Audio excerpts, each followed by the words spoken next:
Okay, we got an alcoholic here. That's all right. All right, guys, welcome to an episode of Under the Dome. I'm your host, Alan Ulrich, and I got my partner who is doing this show on drugs, Mr. Sean Williams. How you doing tonight, Sean? I have to say that's probably the most unique introduction I've ever gotten. You guys are gonna have to bear with me tonight. I'm feeling under the weather, but you know what? Uh, Tuesday was a victory. Sunday, one of those days.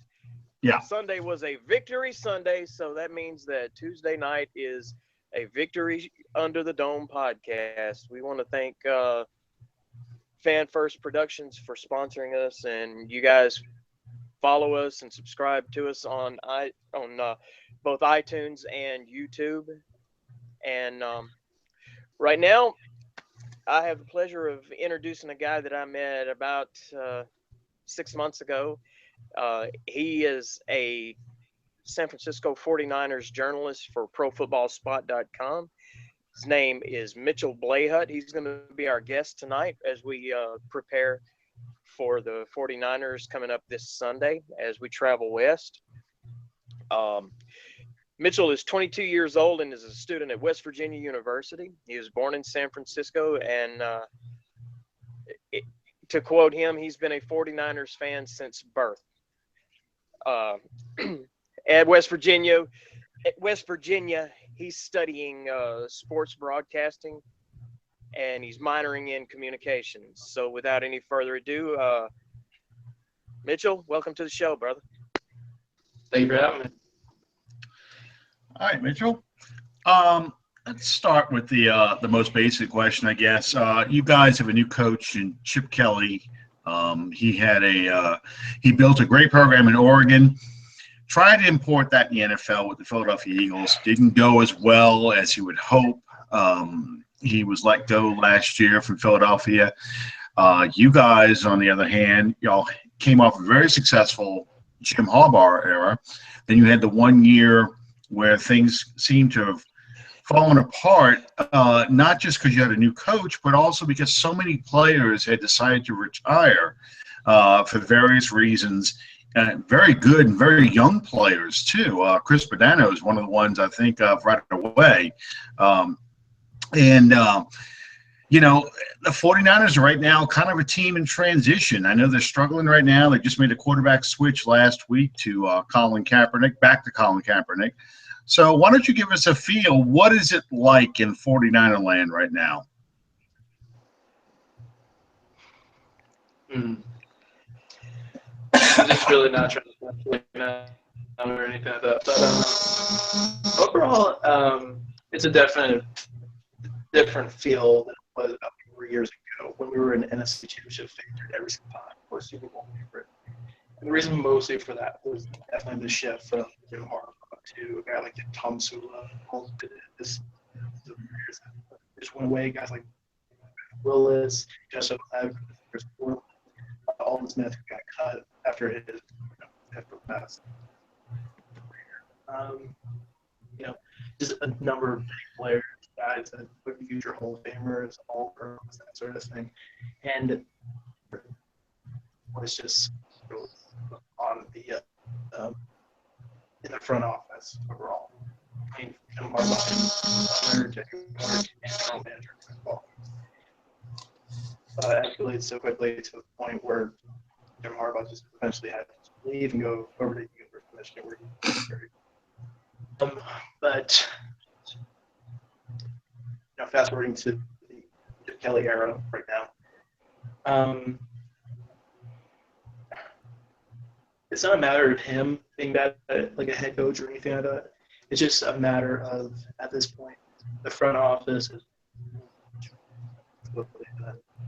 taking away so much chemistry, taking away so much morale and everything. And eventually,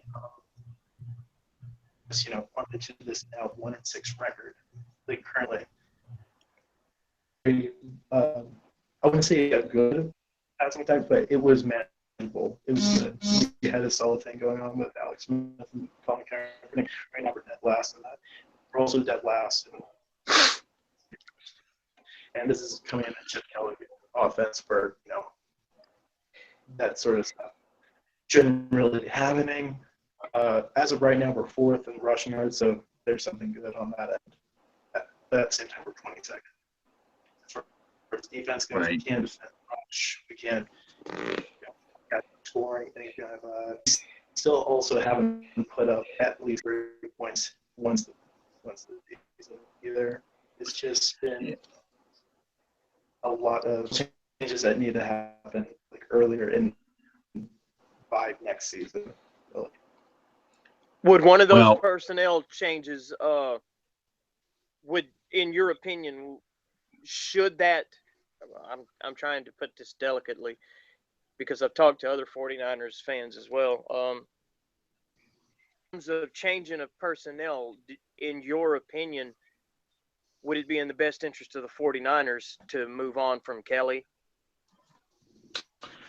I don't really believe in just one-off coaches, even though I kind of wanted Jim Tom to just leave after just last season. But I mean, a front office change. People have been asking for Trent Baalke to be gone ever since the Jim Harbaugh thing, and as of right now, 49ers fans also have petitioned and funded to fly a banner over the stadium. A banner going on. That's something that has been happening.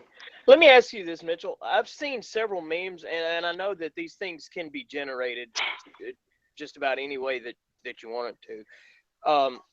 Every weekend when the 49ers play at home, they show these memes that show basically an empty stadium. Is that accurate?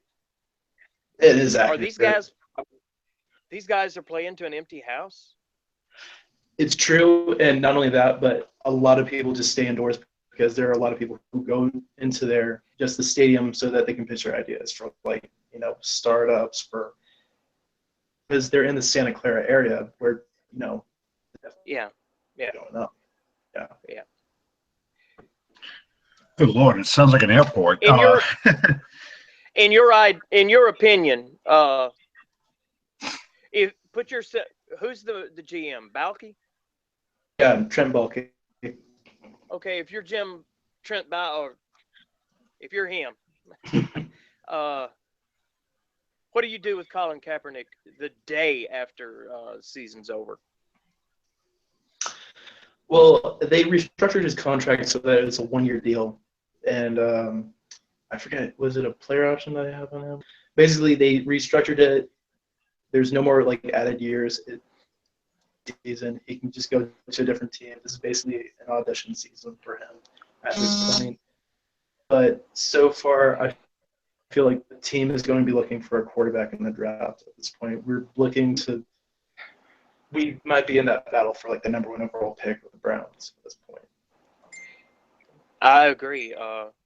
You guys, and I don't like to kick a team when they're down because I've been on the other side of that way too many times. And by no means do I think that just because we beat the Seattle Seahawks this past Sunday, do I think that we're about to make an epic Super Bowl run. While it's exciting to win a game like this against a team like that, regardless of all the buts and the ifs, at the same time, all that matters is wins at the end of the season. I'll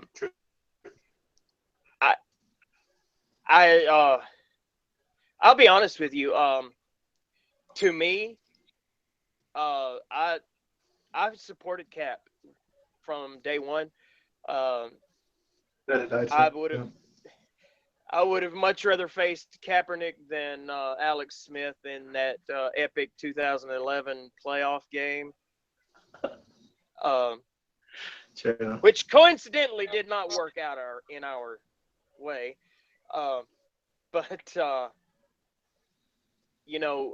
it seems almost unfathomable to me that a guy just a few short years ago was within a few seconds and a couple of yards of bringing his team back from the dead and winning the Super Bowl. Sure. To right now, people accusing him of doing all of this this social media stand that he's doing just to change the narrative so he didn't lose his job. I find that incredible that this guy has fallen that far that fast. Well, the thing is very interesting because it's been a regression that's been happening. Like, you can look at the numbers; it's crazy, like how far he's regressed from that sort of standpoint. And also him, after like Harbaugh left, it was practically like his career was just dead at that point. I don't really know if his social media sort of standpoint, like social justice standpoint, has really like helped out his career or anything like that. Elevated him to like a bigger name, if anything. But at this point, it's just been. It's just. Well, I agree with you. I think that you look at what happened to Kaepernick once Harbaugh left, his career did plummet because the offense changed. Harbaugh constructed an offense that was very friendly to his type of skills, both as a runner and a passer. And, what happens, and you're seeing it happen to Cam Newton right now, you now have an off-season. Defensive coordinators have an off-season to really watch what you like to do. I always like to use Michael Vick as a great example. Michael Vick was a left-handed quarterback, and defenses figured out that he had trouble with rushes coming from to his left, where he was forced to roll out right because it was not a natural movement for him. He had a hard time throwing, and he would hesitate when he tried to run. So he started seeing a lot of pressure right there on his left side. And I think what's happened, and I don't know enough about Kaepernick's skills to have gotten a feel because we're no longer in the NFC West, but I think that's what happened with him is defensive coordinators had a season to really study him and what he likes to do and his so-called tells on what he's going to do.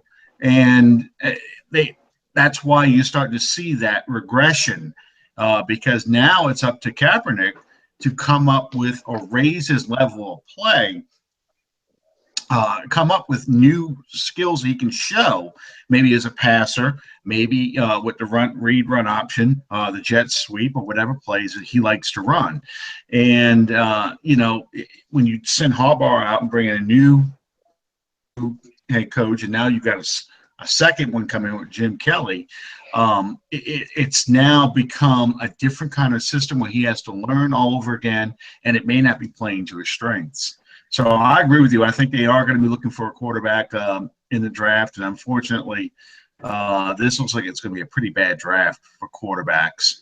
I don't know. The weakest draft in terms of quarterbacks that I've seen in some time.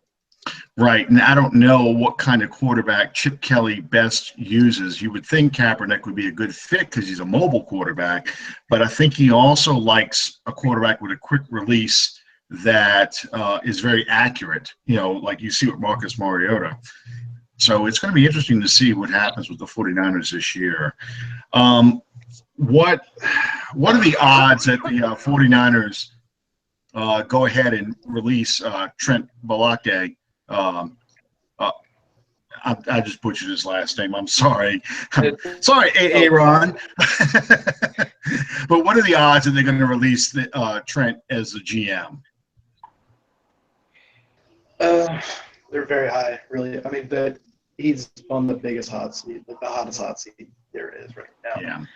The team is 1-6. They're only a few years away from a team that went to 3 straight NFC Championship games and a Super Bowl, and pretty much plummeted this team into the ground. He's drafted so many players that have had 20 steals while in college that haven't panned out at all.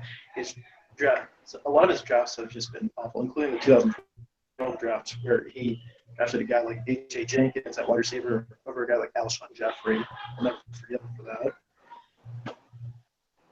But it's funny to hear you say that because, our draft picks, one of the reasons why we're struggling so much, and people are jumping all over our GMs, is over our draft picks and how we haven't been able to get hit on picks either. So it's funny to hear you say these things. I don't think Mickey Loomis, for New Orleans is under the gun really, because Benson has sort of turned over Tom Benson, the owner, has sort of turned over the franchise keys to Mickey Loomis and Sean Payton. But hear the things that you're saying, because for Saints fans, it seemed like the 49ers really were good at the draft and getting a lot of good players, and they just seem to have all decided to retire once Harbaugh left. Well, here's the thing about that. I mean, Patrick Willis was during the time of I'm blanking on his name right now. He's the general manager for the Redskins right now. Yeah. So guys like Patrick Willis, Frank Gore, who else? Deshaun Goldson, just so many different other guys. They were those sort of. It was his GM's pick. Okay, that GM's pick. Guys like Justin Smith came onto the team like later on for free agency with that. Joe Steele was drafted by him. All these different things. Trent Baalke he's had a few very good picks. Guys like Navarro Bowman, Carlos Hyde can be in that conversation as well. I mean, he's very injury prone, but at the same time, he's done. Really good job. Yeah, the GM for the Redskins is Scott McCoulihan. If I'm pronouncing that right. Yeah, he came from the Seahawks. I mean, it's not even just the fact of just draft picks. It's also free agency.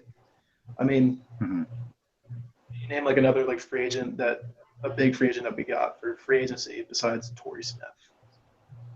Right. Yeah, exactly. And even Torrey Smith hasn't been that productive either. He hasn't done too and he much. wasn't that he hasn't, It was sort of just a deep threat for Baltimore, and even then he didn't do that a whole heck of a lot with Baltimore. Exactly. I think he only had one 1,000-yard season too. Right. Also. Right. But, I mean, even at this point, Baalke has and given granted a lot of his picks that he got, also guys like Alden Smith, Eric Reed, so many other guys. They've panned out in their own ways, but only for a limited time. Eric Reed, our free safety, his last interception was in 2014, and Alden Smith eventually got released last season, even before the preseason started, after his fifth arrest, 4 years. I don't know if I wanted to get rid of him immediately, but at least send that guy to rehab for at least a year, if anything. But well, it's interesting you bring up Eric Reed, because he's very popular among Saints fans, given that he went to LSU. Sure. And there was a lot of people who felt like the Saints should have taken Reed instead of Kenny Vaccaro. That 2014 season, Vaccaro had a good 2013 season, but Reed had really seemed to take a step forward in 2014. And you saw locally here, at least, well, there you go again. The Saints not drafting LSU players. Look at what he's doing in San Francisco. So it's interesting that you bring his name up like that as one of the players who's kind of plateaued in San Francisco.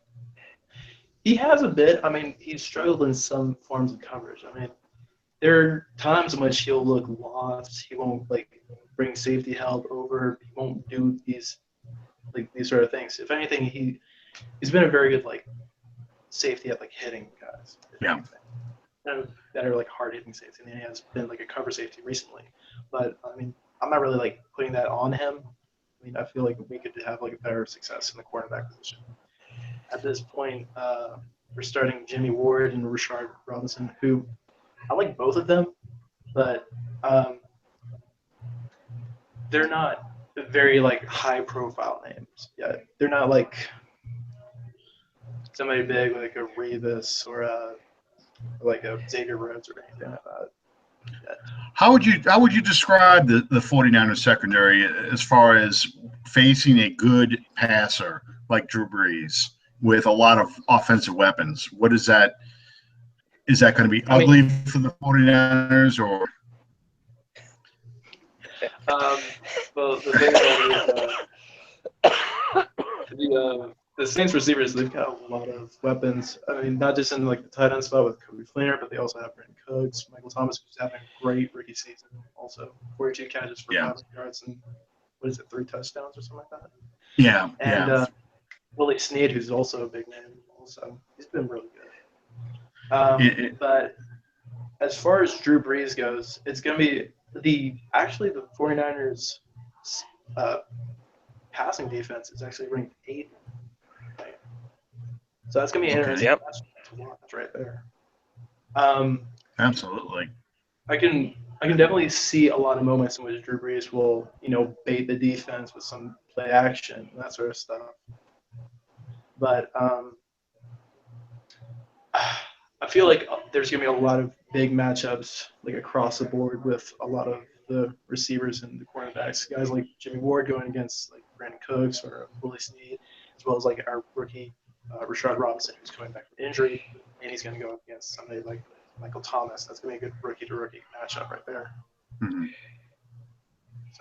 Okay, Mitchell, what do you give me three things that San Francisco has to game plan for and do effectively to try to beat New Orleans on Sunday? Well, one of the biggest things that they got to stop on 3rd and 4th down. The Saints currently are 51% on 3rd down conversions, and they're also 80% on 4th down conversions. So definitely in that sort of regards, you're going to need to definitely stop them on 3rd and 4th. At this point, San Francisco's not the best 3rd and 4th down team, but they definitely need to step up on that. They need to definitely pressure Drew Brees with guys like Eric Armstead, DeForest Buckner, Aaron Lynch. The Aaron Lynch versus Terran Armstead matchup is going to be a big one to watch, I think. And as far as the third one going, I'd say it would be Colin Kaepernick trying to do his best against a Saints defense that's second to last. They're 4th to last in passing yards right now. So, if anything, Colin Kaepernick needs to step up in the passing game and definitely use his legs a lot more and get the defense on their toes. Also using, Carlos Hyde a lot more in the read option. Is Colin Kaepernick healed? I mean, is he fully 100% functional now, or is he just a stopgap measure that they threw out there to have something besides Blaine Gabbert, and they put him out there too early? Yeah, I mean, it's kind of weird to think that, you would just have an option just to, like, do something other than just Blaine Gabbert in a way. But at this point, Colin Kaepernick, I would like to think that he's healthy. That's it. He's had 3 surgeries, one to his knee, a finger surgery, and another one to his shoulder. He's just had a lot of work done on him after last season, which was really bad after being benched halfway through the season. And as far as I could say, I don't think he's fully healthy. He's not the same person as he was. He's a lot skinnier. Also, he switched to being a beastman. That's another thing. I mean, he's just not the same player he was, in quite some time. That's definitely something. Okay. Yeah. Alan, you got anything else for? Well, what's your predictions for Sunday? What do you see happening? And give us a guesstimate score. Pain. Like it's going to be a pretty expensive game, I'd say. I'm going to kind of say like too much for the 49ers, but I'd say that we would definitely get above 30, and that's 1%. I'd say. Well, that's a pretty good guess because we give up on an average about 30 points, so that's a pretty good guess. Yeah, I'd say 31 for the 49ers, and as far as the Saints go, I really want to keep it close, but I'm going to say 42. Wow. That would be something. That would be a fun game for us. I don't know because I don't know how this defense is going to play. They surprised me last week against the 49ers. So let's Seahawks. I'm sorry, the Seahawks. Sorry, Seahawks. Yeah, I'm still in. Haven't yet. 49 or yeah. No, I haven't invented the time machine yet. But yeah, I think this is a very winnable game. But this is one of those games that, in recent history, when the Saints seem to be able to finally turn the corner and get to 500, they lay an egg and lose to a team that they should beat. But I'm still going to go with another close win, probably 35-31, something to that effect. Yeah. Saints. That's about the same thing that I have come up with. I believe it'll definitely be, especially, okay, the 49ers are 1-6. You can't always read too much into that, but and with all due respect, nothing, not trash talking, just as I see it, San Francisco, their organization is just a cluster right now. They're badly in need of a restructuring, maybe some new blood. I've said it's words. gotten to the point. It's gotten to the point where I sit and I think about it, and I'm like, geez, man, I don't know what this team needs. But all that being said, especially with the Saints going to the West Coast to contest this one, I think it'll be probably, like Alan said, one-score game, probably 35-31, 35-31, 34-30, somewhere in there. 4 or 5 point margin of victory, I think. Absolutely. Mitchell, how can people follow you on social media? I'm on Twitter at MABLAHUT21, and I'm on Instagram also. It's the same handle as well. Okay, good deal. All right, well, Mitchell, thank you very much for stopping by. Oh, I'm sorry. Go ahead, Sean. You can also follow any of the 49ers moves and all of Mitchell's work on ProFootballSpot.com. There you go. You got to get the plug, brother. It's my first time. Well, again, I appreciate you stopping by on a Tuesday night. I know it's still Tuesday afternoon for you. No, I'm sorry. You're in West Virginia, so you're an hour later than us. It's almost bedtime for you. It's 9:30 your time. So, are you still in the Are you still in a dorm? No. This is actually an apartment right here.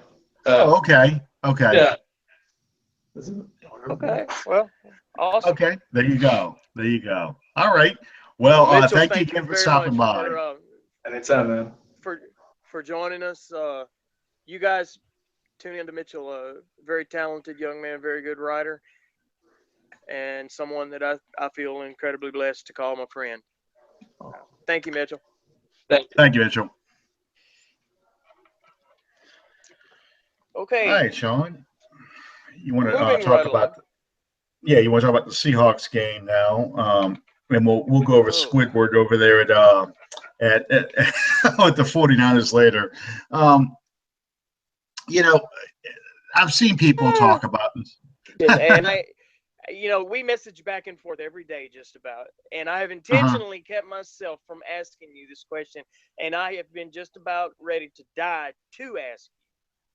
Okay, what? Sunday we got a 5-point win against the Seahawks. Uh-huh. Now there was this going on, and there was this wrong with that team, and there blah, blah, blah, blah, blah, blah. Is it wrong for this organization and these fans to point towards that Seattle Seahawks game and refer to it now as a signature win for this 2016 season? It depends on what happens the rest of the season. If we lose to the 49ers next week and we're back down to 3-5, and we're still in that, Ralph Marlboro used a famous phrase I like to use. It's a stone of Sisyphus. We're constantly rolling that boulder up the hill to 500. And if we just let that boulder roll down again and we're now 3-5 because we lost to the 49ers, then it's not a signature win. But if this is the turning point, if this is when we finally get to 500, you play Denver, and win or lose against Denver, you play a good enough game that the following week you finish off Carolina's season, and you now start to build because you just went through the gauntlet. You went through the toughest part of the schedule. You now are rewarded with the Lions, the Rams, the Cardinals, who, despite what happened these past 2 weeks, the Cardinals are starting to look very beatable. I know they played a tough game against Seattle. I know they looked just as tired as Seattle did against Carolina the following week. But my point is, you're going to start getting into your divisional games. You're going to start getting into games that the Saints match up well with a lot of these teams. If the season turns around on that, then I would call it a signature win. If it was just a nice win because we had a great game plan, but it's just one of those games where you're 3-4. Then you're 3-5, then you're 4-5, then you're 4-6, and then you're constantly on that seesaw. Then it's not. Someone pointed out to me today, and I'm normally on top of stuff like this, but someone pointed out to me today that the rest of the way we only face 2 teams that are over 500 at this point. Right. No, exactly. Denver and Atlanta. Right. Exactly. So there's an opportunity there. You have the opportunity right now, and I've said this way, way back in the beginning of the season. If you can beat 2 teams in your division, sweep those 2 teams in your division. I assumed it was going to be Atlanta was one of them. But if you could sweep 2 teams in your division and you split with the third one, you got a great shot of winning the division. Because those are the wins that matter. Especially this year. Yeah, exactly. This looks like another one of those 9-7, 10-6 record is going to win that division. And if you end up 5-1 in the division by sweeping Carolina and sweeping Tampa Bay and winning that last game against Atlanta, you could possibly win the division and host a playoff game. Yeah. I know we're getting way, way ahead of ourselves right now. Yeah. We still have, again, you still have to get through these last 2 games after the 49ers. You have to get past the 49ers and not lay an egg. But you have to get past these next 2 games with Denver and Carolina, and the schedule lightens up quite a bit. And you have a good shot of beating all the rest of the teams on your schedule. Yeah, absolutely. The season is not, like Jim Morris said back after the 3rd loss of the season against Atlanta, the season wasn't over. A lot can happen between now and then. 2 weeks ago, the Minnesota Vikings look unbeatable. And I had said in our chat, I said that offense will eventually catch up to that offense. You cannot win with just defense. Defense may win championships, but offense gets you there. Because if all it takes is defense to win championships, I don't care about Denver last year, and I don't care about the 2000 Ravens. If all it took was defense really to win championships, you just needed an offense to manage the game, the Saints should have won at least one championship under Jim Moore. They should have. Sure. And they didn't because the offense was not good enough. That's right. In every playoff loss that the Saints had under Jim Moore, the offense could not do enough to win the game. That's it. I mean, especially the last 2 in '91 against the Falcons, they jumped out to a big lead. They jumped out to, I think, a 20-17 or 20-14 lead, and they let 2 big plays go, but the offense could not close the thing out. And then against Philadelphia, it was a 22-point or 26-point meltdown, a safety and 2 pick sixes, and oh God, and the closest I ever came to killing another human being for the crime of being a fan of an opposing team. Yeah, that was not a good day. But I mean, I got a question for you, Alan. We got a question on our live chat on YouTube. Okay. Once you guys hear this, let me know who it is. I don't have any icons to identify who these people are. that are sending these questions, but I'll just read it. And it says, how do you think we prevailed Sunday, especially the last 2 seconds in the fourth quarter to win the game? For me, the answer to that is B.W. Webb. Yes. And the Seahawks forgot they had Jimmy Graham on the team. Yeah. Because I tell you what, on that last play, okay, two things. Number one, I know a lot of people were upset about that timeout that Jim Moore called, not Jim Moore, that Sean Payton called with 16 seconds left after, Wilson spiked the ball on first down to kill the clock. Calling his timeout now. That was a good timeout. You got to think about it in terms of basketball. That's a basketball kind of timeout when the team is on a run, and you're calling a timeout to get your defense to focus. This is what we need to do. Sure. Because what happened on third down? What happened on third down or second down? It was second and 10.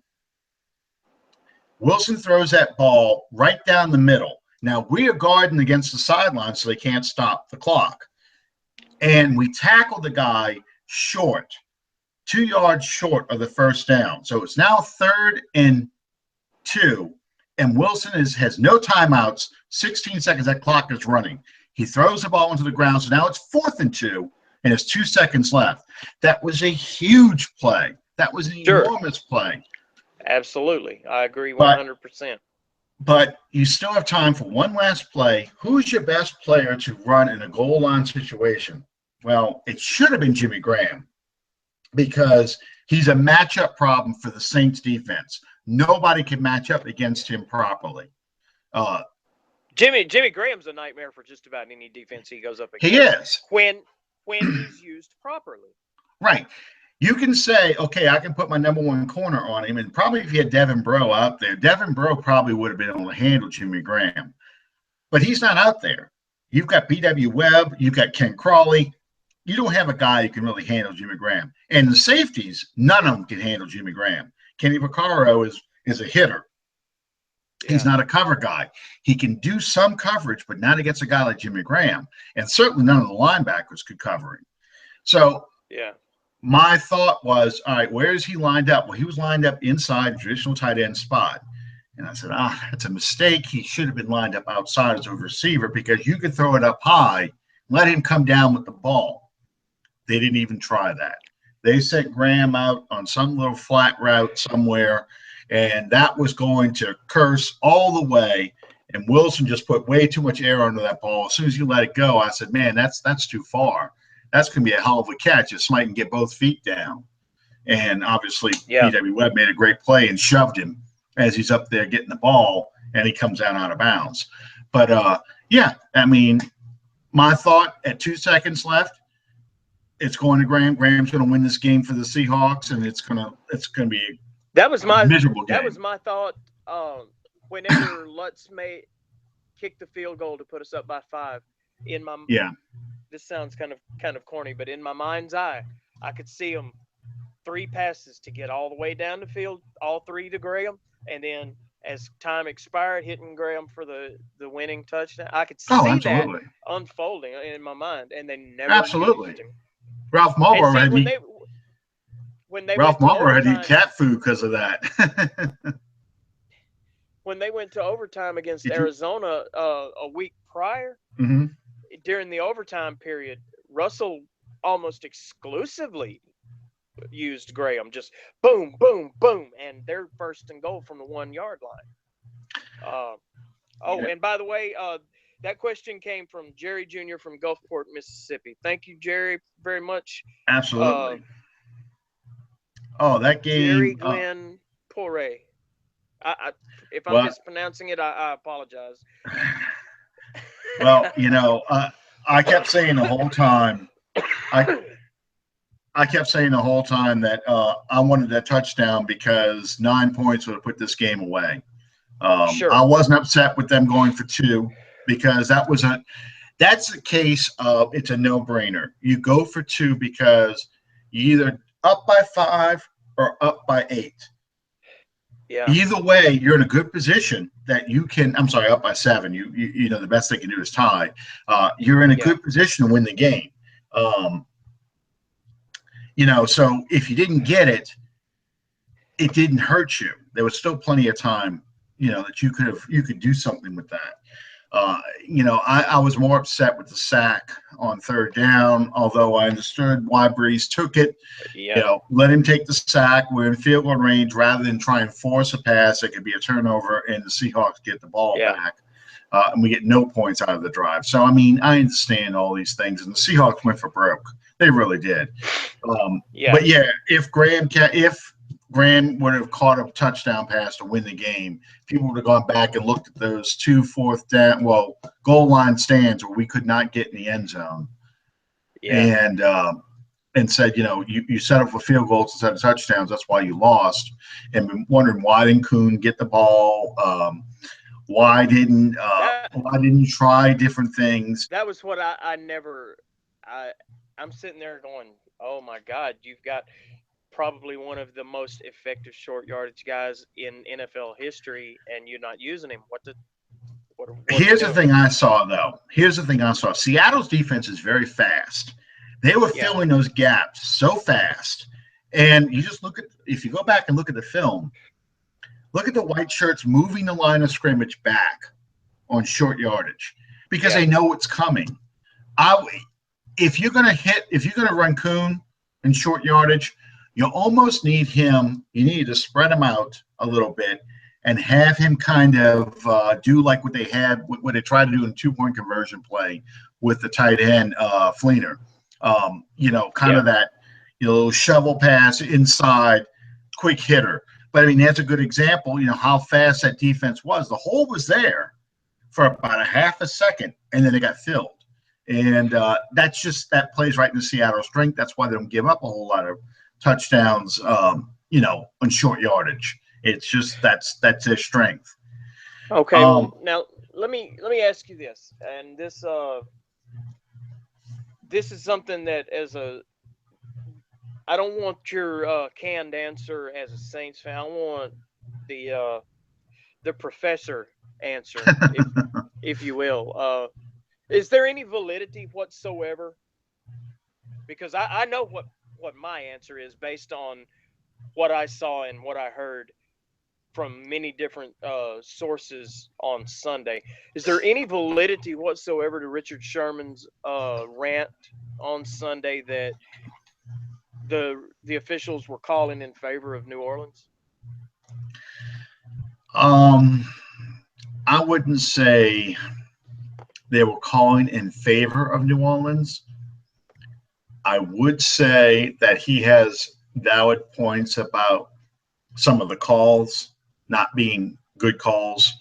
On the 2 pick plays especially, I thought the first one, the touchdown one, was legitimate. That was a legitimate pick. You're not supposed to pick in the NFL, and you can only block within 1 yard of the line of scrimmage. But Snead sold that a lot better than he sold the pick play on that 3rd down. And he just basically just blocked that guy out the way to open it up for Cooks. He didn't even try and run a route. At least in the touchdown area, he tried to look like he ran a route because when he let him go, it was already a score, but he let him go and then he tried to go forward. So it looks like a legitimate play. The holding call he was bitching about, I saw the hold too. He grabbed him and then let him go, but it's still a hold, and it was on 3rd down. You know, I said this 2 or 3 weeks ago. I said it after the Oakland game. I don't like pass interference calls because they're all judgment calls. I think it should go back to the college rule where it's 15 yards, not the spot of the foul, because I agree completely. I think, you know, pass interference calls are so subjective, and we saw that again. We came out on the good end of this one, but it's so subjective that, you know, it turns a game. And the 49, the Seahawks we got a lot of plays against the Seahawks because of the lack of calls. but I'm not complaining about it because, obviously we benefited from them, but it's the nature of the game. It's the nature of the game right now. It is. And there's that knee-jerk reaction by me as a fan first that as many as we've had called against us, we were due. Oh, absolutely. But at the same time, the way that Pereira explained it on the broadcast, by the letter of the rules, they did not break the rules. Right. They did it just enough to be legal, according to Pereira. Well, it's funny to hear the Seahawks complain about calls against them when 2014 they benefited from every call in the world. It's just like listening to Cam Newton complain about how many hits he's getting, and last year you were getting all the breaks. All the Falcons fans are going, yeah, karma sucks, don't it? Yeah, I mean, it does. It does. Yeah, that's a good example. Richard Sherman interfered with Julio Jones. I'm not complaining. I'm glad the Falcons lost, but still, I mean, that was interference. He grabbed his arm and pulled it back. That's classic interference. How do you not call that? And you got to win because of that, because that would have put the Falcons in scoring position, and they lost what? They lost by 2, lost by 3. I forgot what it was, but it's still, I think. Yeah, it's still, it cost the Falcons a loss, and come the end of the season, once they have that meltdown and we overtake them, that loss is going to come back and haunt them, especially because that's an NFC loss. I don't want to get ahead of ourselves or anything like that, but we have 2 NFC losses, 2 AFC losses, and I think the Falcons have 3 NFC losses. They've got Seattle, they have Tampa, and I think they've got one other NFC loss. I don't remember. Yes. Well, Seattle, Tampa, and who else did they play? Go back and It's look. been in the last 2 weeks. I know. Yeah, well, they're 5 and 3. They lost 2 in a row, and one of those was the Seattle game. Yeah, let me see. Atlanta. Let's see what we got here. They beat Green Bay, which sucked. But there's an official website, the Atlanta Falcon. Oh, that's the Atlanta Falcon. I thought it was a fan website. I was like, I can't believe that. I didn't think they had any fans. Yeah, you were talking about the 49ers playing empty stadium. Is it named Megatron's Butthole? That'll be the new stadium. That's the new stadium. The one that the stadium they got right now, they've only had since 1992, and they already have to have a brand new one. Okay, they lost. They beat the Raiders. They beat us. They lost Tampa Bay. Oh, they beat Carolina. Okay, so the other loss was Denver. No, they beat Denver, unbelievably enough. San Diego Chargers. That was the AFC team. Okay. Yeah. It was Seattle and San Diego back to back. I knew I'd remember it once you said it. Yep. So just like us, they only have one AFC loss. They got 2 NFC losses. So anyway, we're getting way ahead of ourselves. But again, has this defense turned a corner? I don't know. This defense, I don't know. That's going to remain to be seen. Turning a corner for half of a ball game is not turning a corner. Right. It's going to have to be something sustained long-term enough to get this team to 500 and then get this team over 500. You got to see who comes back from injuries. You have to see, when does Devin Burrow come back? When does Sheldon Rankins come back? We actually had Donnell Ellerbe sighting. He played 16 snaps. They kind of handled him nitroglycerin. So, we have to see, can he come back and can he play for more snaps this week? Can he actually finish the game healthy without us pulling him early? If you start seeing these guys come back and contributing, we still don't have enough of a pass rush without blitzing. If we see some of that stuff going on, then we can say, okay, this D has turned the corner. But right now, all we can say is they played well enough to win. They kept us in the game, and we fell down 14-3 early. They only kept the Seahawks down to 6 points the rest of the game. They got off the field on third down, which was huge, and allowed us to run the football, that allowed us to stay on schedule, dominate time of possession, put the strain, wear that defense out, which obviously was the game plan. You can't do that if Seattle's offense is scoring touchdowns every time they touch the ball, or is just driving down the field on you, because now you can't run the football anymore. Now you have to throw to stay ahead, all that. So, it was good enough. That's all we can say right now. Who would you say? Where do you stand on the imminent forthcoming debate on Mark Ingram versus Timmy Hightower? I know a lot of people, they were talking before the game even about trading Mark Ingram. My issues with Mark Ingram are the same I've had for the past 4 years with him. He hasn't gotten hurt yet, but his number one thing, can't stay healthy. Number two, he's slow, that he can't bounce to the outside, which is what you really need a back to do right now in this offense. He runs too upright, so he gets stopped in short yardage situations, and now he's putting the ball down on the ground, and you can't have that. No, Peyton's not going to tolerate that. He's already shown that beginning in the preseason and leading up to now with Marcus Murphy, and Murphy is all but packed in out of the locker room now. Well, you've got two issues right now. Beyond Mark Ingram, you've got special teams issues too. He has no returner he trusts right this minute.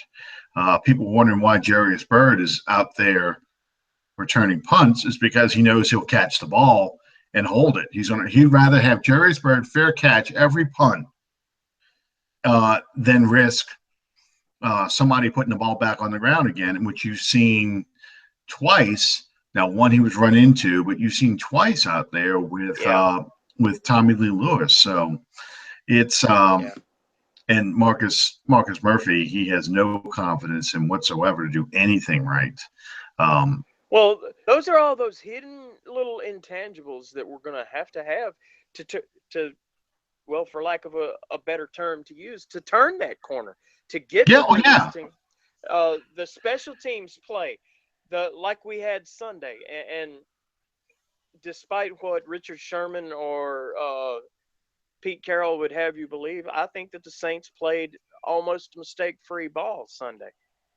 I don't believe that those plays that they were complaining about were worthy of fouls, and nobody seems to want to care whenever they penalize the Saints for 10 penalties in a game. So, when they limit their mistakes, sit up and take notice.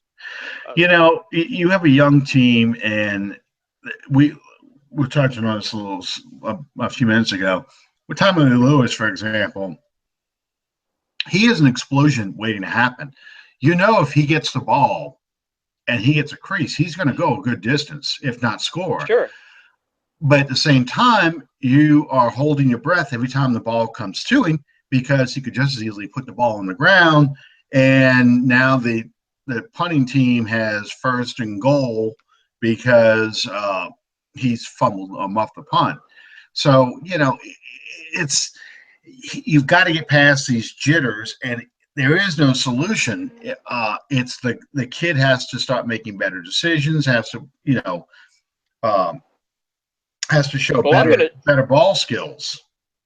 I'm going to tell you that the prevailing mindset when it comes to Tommy Lee Lewis, he's dynamic and he's a playmaker, la-di-da-di-da.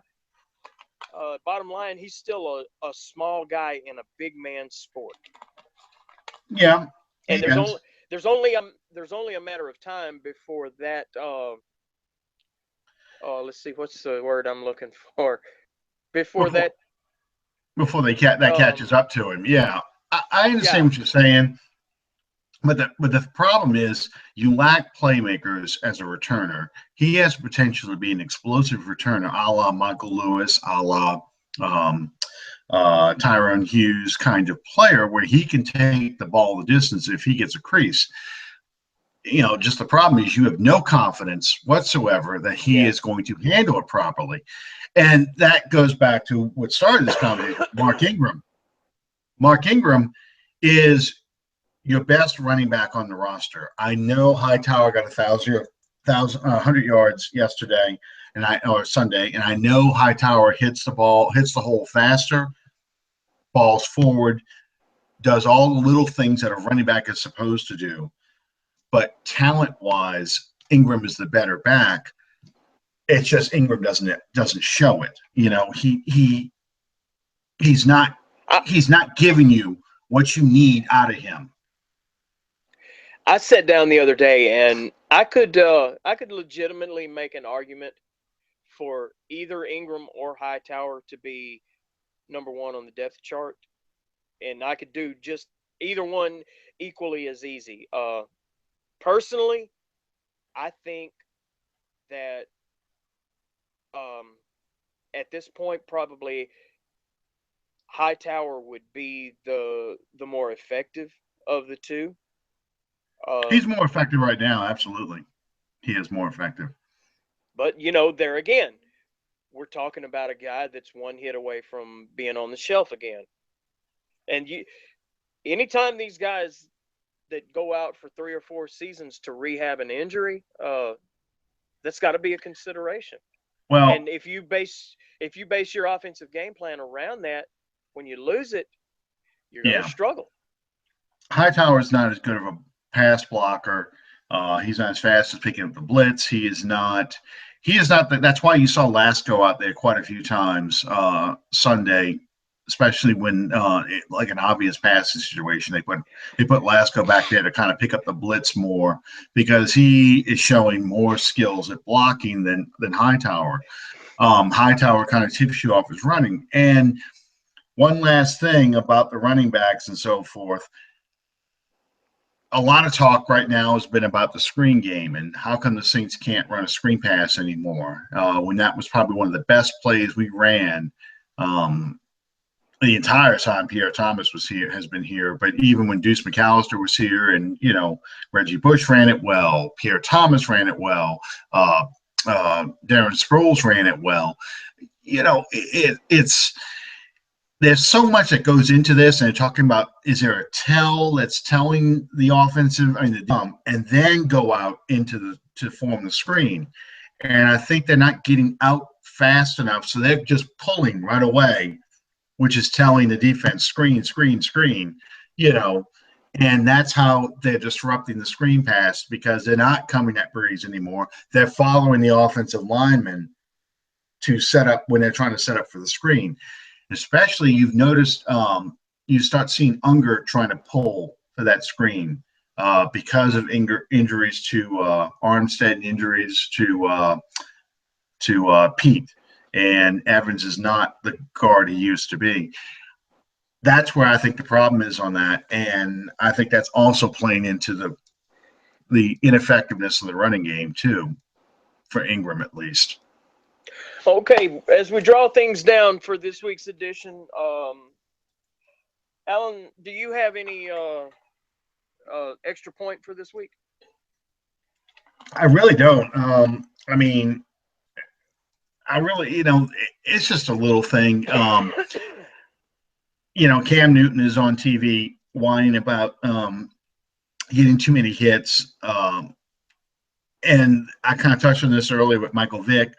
I think a lot of defensive coordinators watched Cam Newton this past season, spent the offseason studying him, and decided they just want to go hitting this offense. And this is the price you pay for being a successful quarterback. How do you That's it. and his problem is, how do you handle when things aren't going well? And I think he's shown a lot of immaturity by standing up there complaining about the hits instead of just taking the attitude of, you know what, it's the game, and I'm gonna put it on the league to protect me. If they think I'm getting cheap shots, we'll send the film in and things like that. But I'm gonna go out there and I'm gonna keep playing my game, and I'm gonna make this team win. And they got to stop it. And that's the only way you can stop your quarterback